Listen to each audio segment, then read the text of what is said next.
be objective in your own assessment of yourself. Because it's yourself, you want to. There's a proverb that says if you're given a hoe, you will definitely cultivate towards yourself. So we want to also hear from our fathers what they think, the challenges are, for mothers, So I think Brother Chapel can start off with us. Okay, no, we can start it just wait. Let's take the father's perspective and then we'll come back to the mother's perspective as well. Let's hear from the fathers, the experienced fathers. Amen. Amen. I won't be using the mic. Oh, yeah. I'm not showing up now. I'm not so comfortable when I talk to this microphone. Firstly, I want to really appreciate all our mothers and our sisters to become mothers. Oh, yeah. I pray mostly for those that are still prospering to get married and like that you will not choose the wrong person. Amen. And those of us that are married, I pray that God should continue to strengthen our marriages. There's quite a lot of challenges facing our mothers, especially with the modern world, the 21st century, except if we don't want to face the reality. I know a lot of people will look at it from the perspective of Christianity or your religion. It is good, but another concept is that you have to understand that we are all in a different world. A world that doesn't care about religion anymore. A world that everything you see or you hear is about the government. They sit down and decide our life, the way we're going to live our life. It's now left, it's not to the mothers alone. It takes two to tango. It's now left for a responsible family that it is not the mother's job, and those days that you turn around and say, oh, look at it's your child. It's not your child, it's our child. Amen. That is the way we have to see. A mother will wake up in the morning and have to bath. Like you can see from the video, from the very day they were born, we leave the job to our mothers. And I praise them for that. To be honest with you, I think mothers, it is time for you, when the child is crying, just give him an elbow. It has to get to that point that you have to let your men realize that it is not just you. It is the responsibility of both of you. When they were enjoying it, 2 minutes cost you your life. So if you elbow him, if he doesn't want to get up, push him. Honestly, if he turns around and tells you, oh, why are you doing that, I will do it. The two of us made this child. I didn't only made it. But out of respect them. The modern world is changing our life. And the only thing I can advise anybody that could make your life easy as a mother, as a family, for your children, love them. Show attention. Be passionate. Now, you have to be systematical. Because a child, when you give him a rope, he will run 100 miles. If you are not careful, you won't be able to pull them back. So if you are being tactical, they ask for something. Show the love. If you don't have, don't promise. Give your children, teach them to appreciate what you have. That is the only way that you can have peace. If you go down now, and the government is telling us now, they're trying to tell us that now you have to tell your children to stop using internet. How is that possible? It's the responsibility of the family. So it is not just the mother's job. It's the job of every one of us, both the husband and the wife. And honestly, I won't deceive you. Every time I think about Mother's Day, it always makes me feel like I'm miles away. Why? I miss my mom's power. And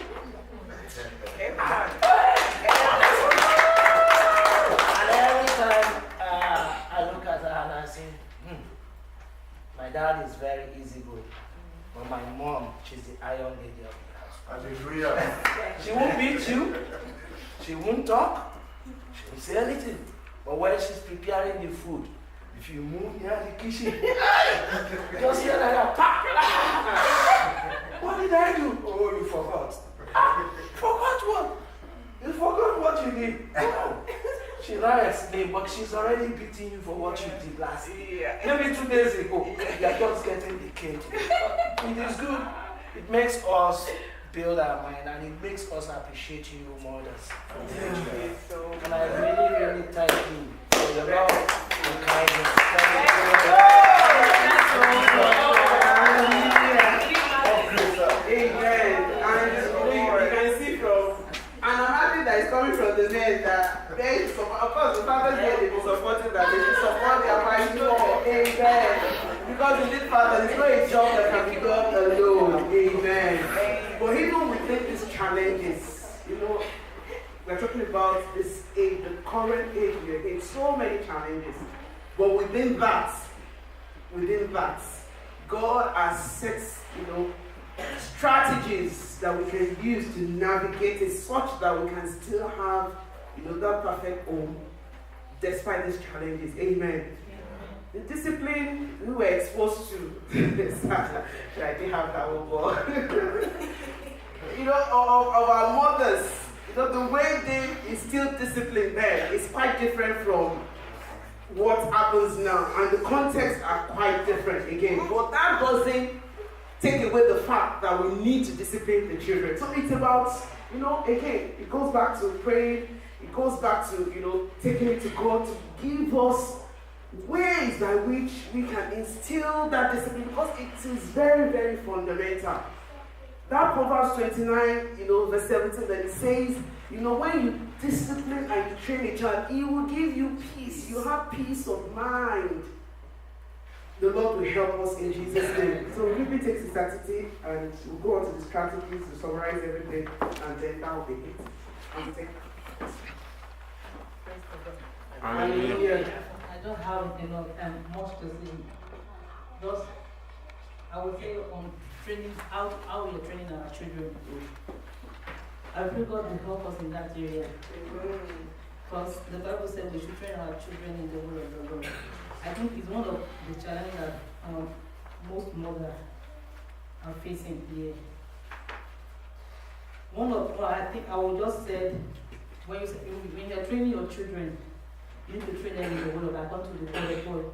For the Bible says we should train them in the way of the Lord. One of it is when your child is doing something that you know that is wrong, correct them immediately. Don't wait. Okay, I will leave it. I will leave him for. I will leave her for that. Please correct them immediately. And when you are correcting them, let them know that this is the reason why you must not do this. You must do this. Let them know the reason why you are telling them not to do it and why they need to do it. Because when we look at what is happening in the society we are in today, you can see how the way the children, some of according to the law, they will say you don't beat them, don't. Please, if they need to, you need to correct them. If they need to be beaten, you need to apply wisdom in doing that. If not, because the way my parents, I would say one of the things that really helped me today is the way my mom trained me up and my dad trained us up. And the way I was trained up, you dare not.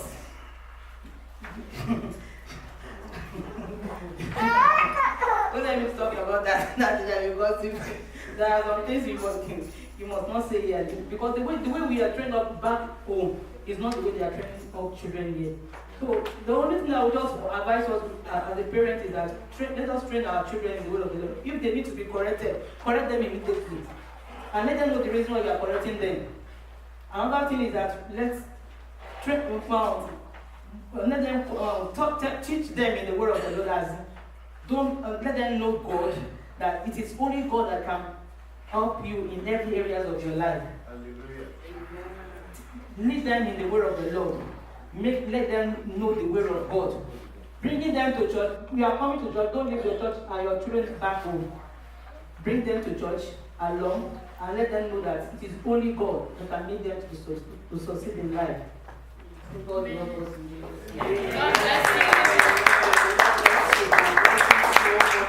God bless you. And one of the things I keep hearing, from different people that have spoken again, is having an understanding of the context, that we are in, or the environment that we are in. And as mothers, as fathers, as a family unit, to be aware of, the current challenges and then to be able to deal with them appropriately.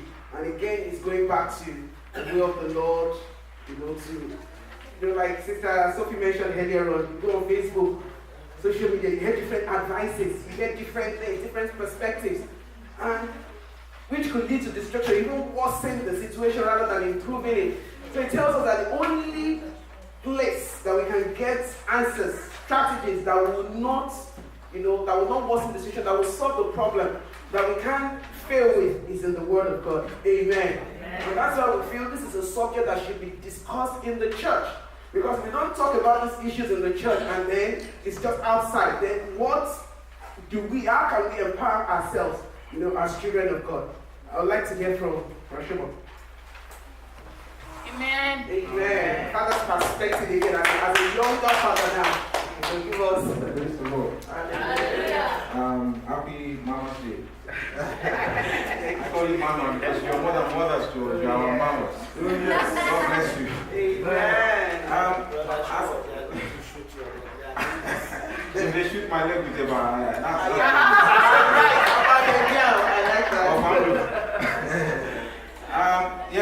I like the points that we have, all the points that we have made so far, they are quite relevant. Brother Safi, you made a point as well, which I absolutely agree with. However, just to kind of contextualize some of the challenges that our mothers, our wives and our mothers face. The situation in Europe or in UK or Canada is different from the situation in Nigeria. I know mothers face challenges all over the world. Women face challenges, but in Europe, the context is far different from the context in Nigeria or in Africa. For instance, why did I say that? Women here, they know they have alternatives.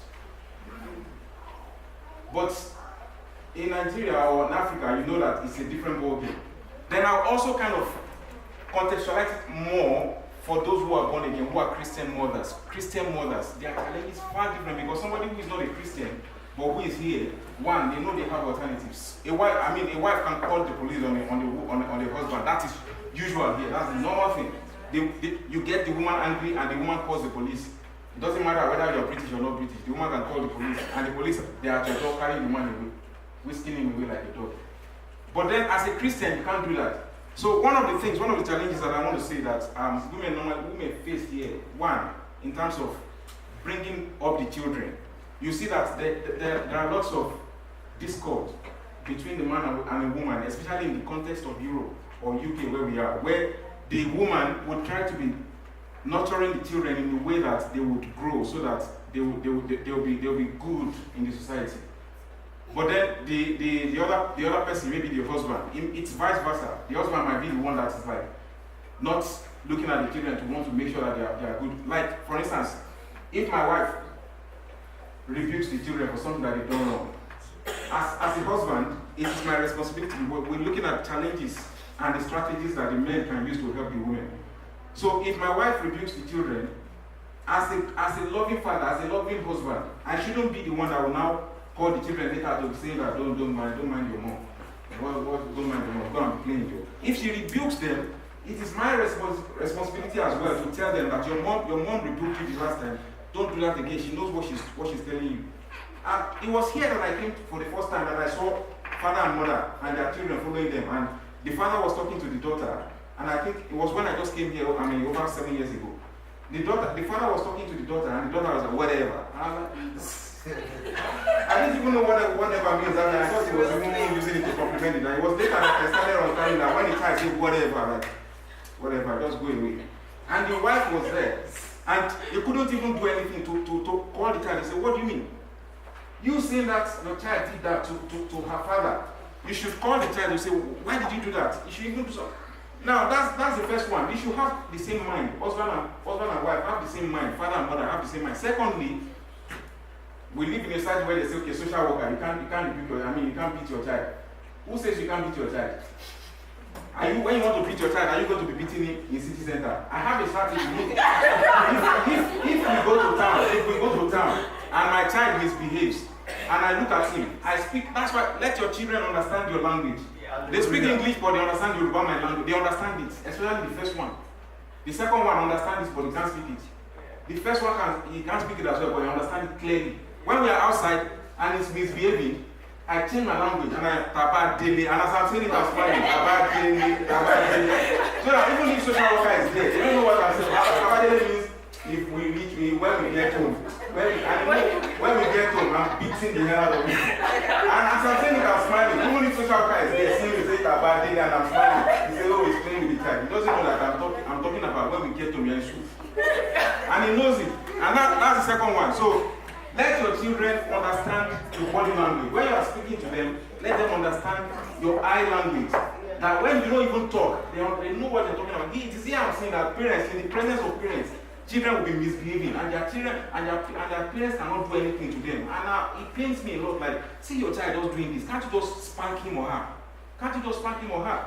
They'll be looking at them. They feel they're letting them grow confidently, but it's not confidence. The government has a lot of problems.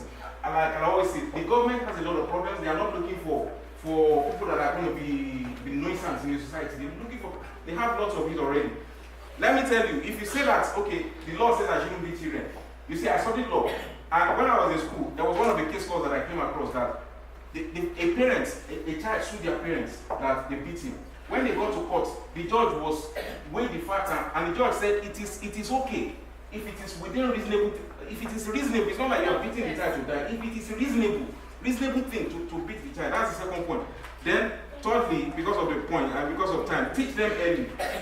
My wife said it earlier, teach them early the way of the Lord. Now, children are very smart. We live in a world of information now. They hear a lot of things in school. And if you don't teach them very early, right in your house, Moses' mother, when Moses was born, Moses' mother was teaching Moses in the house. Even though they lived in Egypt, which was not their own land. He didn't know it was his mother, but the mother was telling him in their house, before they go out, they have to say, you don't belong here. You are not part of this place. So that when Moses goes out, he has a mentality of what the mother had told him in the house. And whatever is happening in the society, whatever the mom had told him in the house, form the basis of what he will judge when he gets outside. Now, why I'm saying that is this. Children, if you don't teach them early, wherever they teach them first, if they teach them first in school that, okay, you can feel like a woman, which is gay, and all of that, that's what they will start measuring. If you don't teach them in the house, teach them in the house so that when they get to school, anything they hear later, they will judge it against the word of God you have taught them. If you don't teach them early, they get to school, they teach them first in school. Now, when you want to teach them the word of God, they measure the word of God against what they have already been told in school. So that's why that foundation should have been in their hearts. And lastly, we have to be switching hearts. As a father, as a mother, we have to be switching hearts. The mother does not, it's not the only one that can bath the children. It's not the only one that can feed the children and do cerelac for babies and feel like it's the mother that has to do it. When you can do it, you need to do it. You can cook, go to the kitchen and cook and be cooking. It doesn't have to be the woman alone. Even if you don't know how to cook, word of information we give you, go on YouTube, how to make put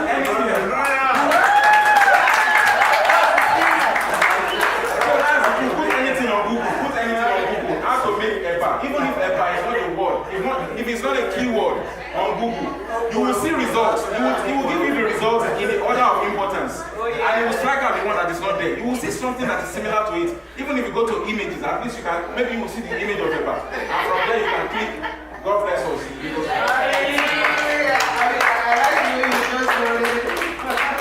Interesting. God bless you, sir. So it's about even harnessing all these things that we think it's a challenge. Information, the way I think information technology is moving, is a challenge, but it's also a blessing. It depends on how you make use of it. Amen. And talking about the identity again, helping our children to identify their identity, it's one of the main challenges, especially within this context as mothers. They go to school. One of the things I always tell my daughter, is you're different. I mean, she comes back from school sometimes and say, oh, this person did this person did that, and you know, feeling somehow, I keep telling her, and this everybody's doing this, I keep telling her, you are different. So even if everybody is doing it, does not mean you have to do it. You are different. I tell her you are special.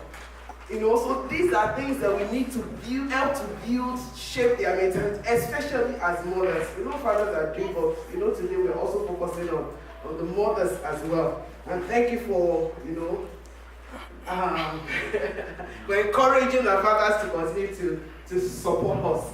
And I pray the Lord will bless us in Jesus' name. So quickly, because of time, you can put up I know we've dealt with many of it, but just to kind of summarize everything regarding the challenges, you can put up everything starting, and so it's about managing those expectations. And you did say it now, like the mother doesn't have to pay and cook, you can, you know, help with childcare and all of that. So that career, work-life, career balance, the time management, being able to juggle all those things, but childcare, the different stages, influence. We talk about the legal, you know, restrictions, the discipline, the media, single parenting. That's another thing. I mean, there are some mothers that they are not married for whatever reason, but we cannot ignore the fact that it's a challenge.